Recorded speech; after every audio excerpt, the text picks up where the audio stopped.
Very good morning and welcome back to the channel. तो निकल पड़ा हूँ फिर से साइकिलिंग करने के लिए वेदू को छोड़ने के बाद। नहीं आता यहाँ पर बारिश की पूरी संभावना होते हुए काले घनघोर बादल हो गए हैं। आज है गुरु पूर्णिमा और सभी को गुरु पूर्णिमा की ढेर सारी शुभकामनाएं। और आपके जीवन में आपने जिससे जो कुछ भी सीखा होता है वो सभी आपके गुरु ही माने जाते हैं। एक बार जब गुरु दत्तात्रेय विचरण कर रहे थे तब उसे कोई एक राजा मिला, यदु नाम का राजा मिला। तो गुरु दत्तात्रेय ने अलग अलग 24 गुरुज बनाए। का काम है रास्ता दिखाना, भटके हुए को रास्ता दिखाना है। बाद में कर्म तो हमें ही करने हैं, तो उस रास्ते पर चलना तो हमें ही है। चरितमानस में तुलसीदास ने एक बात लिखी थी कि जो माता पार्वती थी वो हिमालय की बेटी थी, ठीक है। तो जब उसका जन्म हुआ तो नारद मुनि ने उसके जन्माक्षर देखे थे, तब उसने बोला था कि तुम बहुत कड़ी तपस्या करोगे तो उसके बाद तुम्हारा विवाह जो है वो भगवान शिव के साथ होगा। Pushing you away while I want you to stay. Amazing gold his eyes, but my heart still beats. When I say no, it's yes. I'm putting you to the test. Can you handle me? Do you have the key? Very good morning and welcome back to the channel.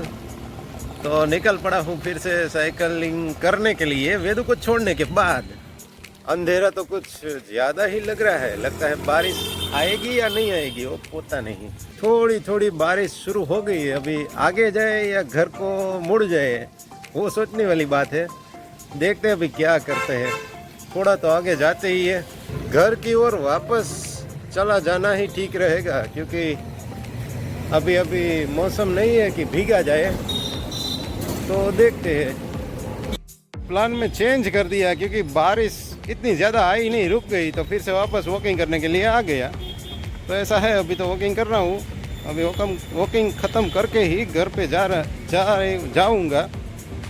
आज है गुरु पूर्णिमा और सभी को गुरु पूर्णिमा की ढेर सारी शुभकामनाएं। और आपके जीवन में आपने जिससे जो कुछ भी सीखा होता है वो सभी आपके गुरु ही माने जाते हैं।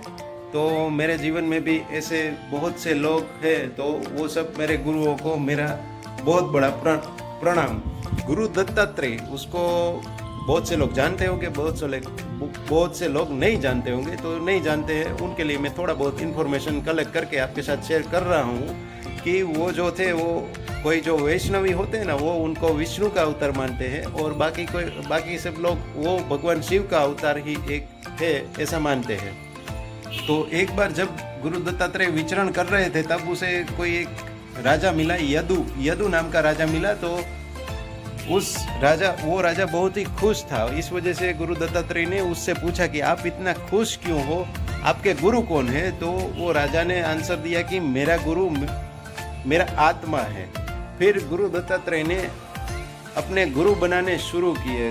गुरु माने वो व्यक्ति जिससे आप कुछ भी अच्छी बात, ज़रूरी नहीं है कि उसके बाद हर इंसान में अच्छी और बुरी सब बातें होती है, आप उनमें से कितना अच्छा, आपके लिए कितना उपयोगी चीज़ लेते हो वो आपके पर निर्भर है। तो आप जिनके पास से कोई भी अच्छी चीज़ लेते हो ना, तो वो आपका गुरु ही हुआ। तो गुरु दत्तात्रेय ने अलग अलग 24 गुरुज बनाए। उनमें से स्नेक को भी बनाया था, फिर स्क्विरल भी है, एलिफेंट भी है, अलग अलग कितने पशु है। तो यही सब उनके गुरु है, मधुमक्खी। तो ऐसे कई प्राणियों और लोग हैं जिन्हें हम कोई इम्पोर्टेंस देते ही नहीं और उसको भी धुतकारते हैं। तो ऐसे सब प्राणियों और लोगों को अपना गुरु बनाए। उनमें से भी उसने कुछ अच्छी क्वालिटीज़ निकाल के अपने में ली। तो ये इम्पोर्टेंट है बात है। वो ये भी सिखाते हैं कि हर इंसान और हर प्राणियों में कोई ना कोई अच्छी क्वालिटीज़ होती है। देखने का हमारा नज़रिया होना चाहिए बस। तो इस तरह से अलग अलग गुरुज भगवान जो दत्तात्रेय थे उसने बनाए थे। उसका काम है रास्ता दिखाना, भटके हुए को रास्ता दिखाना है। बाद में कर्म तो हमें ही करने हैं, तो उस रास्ते पर चलना तो हमें ही है, तो वो हमें करना है। तो निस्वार्थ भाव से अपने जो शिष्य है उनको उनकी प्रगति के लिए, उनकी आगे बढ़ने के लिए अच्छा रास्ता दिखाए, वो ही सच्चा गुरु। उनमें अगर स्वार्थ आ जाता है तो वो गुरु नहीं कहलाता है। नहीं, गुरु तो कहलाता है, क्योंकि सीखना किसी को सिखा रहा है इसलिए वो गुरु ही है, लेकिन वो अच्छा साधु नहीं कहलाता। सच्चा साधु, अच्छा की वजह सच्चा साधु नहीं कहलाता, क्योंकि सच्चा साधु है ना, उसे पता ही है कि मुझे भगवान नहीं होना है। तो इस ज़माने में आपके टीचर्स, आपके कोई कलीग्स या फिर कोई भी इंसान है जिससे आपको कुछ ना कुछ सीखने को मिला है, वो सब आपके गुरु ही कहलाते हैं। तो उनके प्रति आपका आदर भाव रखिए, यही इनफ है।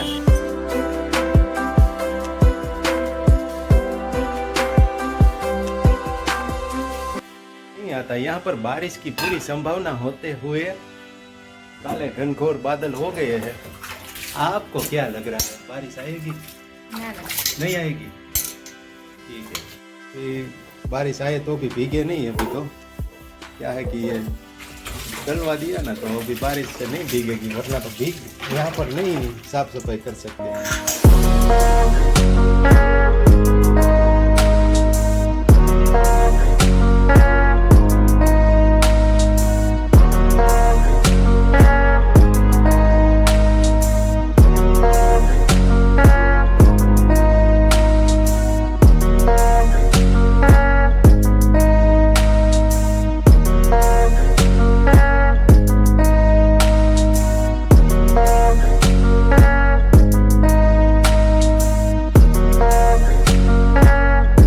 चरितमानस में तुलसीदास ने एक बात लिखी थी कि जो माता पार्वती थी वो हिमालय की बेटी थी, ठीक है। तो जब उसका जन्म हुआ तो नारद मुनि ने उसके जन्माक्षर देखे थे, तब उसने बोला था कि तुम बहुत कड़ी तपस्या करोगे तो उसके बाद तुम्हारा विवाह जो है वो भगवान शिव के साथ होगा। तो फिर माता पार्वती जब तप करने के लिए बैठी थी, तभी सप्तर्षि वहां पर आए और उसने बोला कि तुम इतनी घोर तपस्या क्यों कर रही हो?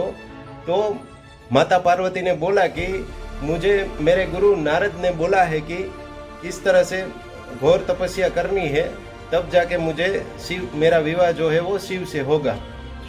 तो सप्तर्षि ने बोला कि उस नारद पर क्यों विश्वास करते हो? उसने तो कितनों को इस तरह से ज्ञान दिया और वो सब आज दुखी है। तुम हमारी बात मानो और भगवान विष्णु का साथ विवाह करो, उसके लिए तप करो। तो माता पार्वती ने बोला कि अगर आप मुझे नारद मुनि से पहले मिलते तो मैं आपको गुरु मानती और आपकी बात मानती।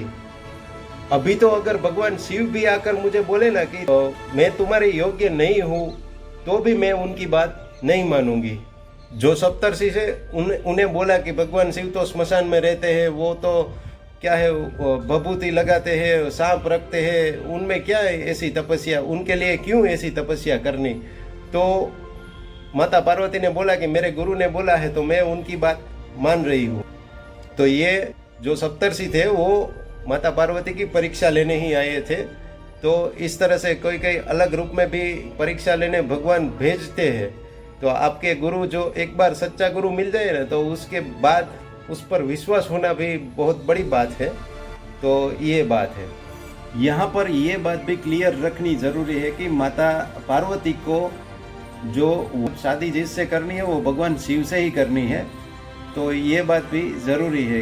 भले ही नारद मुनि उसके लिए पूरे गुरु है और आदरणीय भाव है और उसके प्रति पूरा समर्पण है, लेकिन अगर भगवान शिव की जगह वो बैठ जाए तो वो ठीक बात नहीं है। तो इस तरह का हमें भी समझना चाहिए और सोचना भी चाहिए। गुरु हमेशा आदरणीय होते हैं, उसका रिस्पेक्ट ही करना है। लेकिन फिर भी हमारा जो भगवान है, रास्ता है वो हमारे भगवान की ओर जाता है, तो वो तो हमें ही जाना है और वहाँ पर ही जाना है। अगर उसमें कोई तकलीफ आती है तो हमें गुरु हेल्प करता है, पर हमारा भगवान की जगह अगर गुरु बैठ जाते हैं तो वो ठीक नहीं होता है। तो ये बात है। तो भगवान की पूजा छोड़ के हम अगर अपने गुरु की पूजा कर दे, गुरु पूजनीय ही है, वो मैं ऐसा नहीं कर रहा हूँ कि वो पूजनीय नहीं है, लेकिन भगवान को छोड़ के आप अगर गुरु की पूजा कर रहे हो तो वो गलत हो रहा है। गुरु की पहले हमारे जो भगवान है उसकी पूजा होना चाहिए। और सच्चा गुरु वही सच्चा जो साधु होता है ना, धार्मिक बात मैं बोल रहा हूँ, सच्चा साधु होता है ना, उससे अगर उसकी खुद की पूजा होती है, उसका कुछ भी सम्मान होता है ना, वो उसे अच्छा नहीं लगता है। वो हर हमेशा ऐसा ही बोलेगा। आप देख लीजिए, सच्चा साधु है ना, कि मुझे नहीं, मेरे भगवान को, उनको इतना आदर दो, उनकी पूजा करो, उनका सम्मान करो। और खुद का सम्मान होता है ना, वो उसे अच्छा लगता ही नहीं है। ये होते हैं सच्चे साधु की निशानी। वो हमेशा अपने प्रभु की जो भी कुछ अच्छा हो वो सब उसको समर्पण करता है, और उसका जितना अच्छा हो वही उसको अच्छा लगता है। खुद के लिए वो कुछ नहीं, खुद अभाव में रहेगा, लेकिन अपने प्रभु की सब सेवा करने में रहेगा। यही होता है सच्चा साधु। गुरु कोई भी हो, लेकिन पूजा तो हमेशा मेरे ठाकर, मेरे हरि, मेरे प्रभु की ही होनी चाहिए। और उसके बाद आप अगर गुरु का स्थान, उसको भी पूजनीय है तो उसको भी पूजा करो, कोई बात नहीं। लेकिन ठाकर और हरि और उनको सब छोड़ के आप गुरु की पूजा करो, वो ठीक नहीं है, उसमें आपका कल्याण नहीं होगा। Thank you so much for watching my vlogs. अगर अच्छा लगता है तो लाइक, शेयर और सब्सक्राइब किए बिना जाना ही नहीं है। See you in the next one.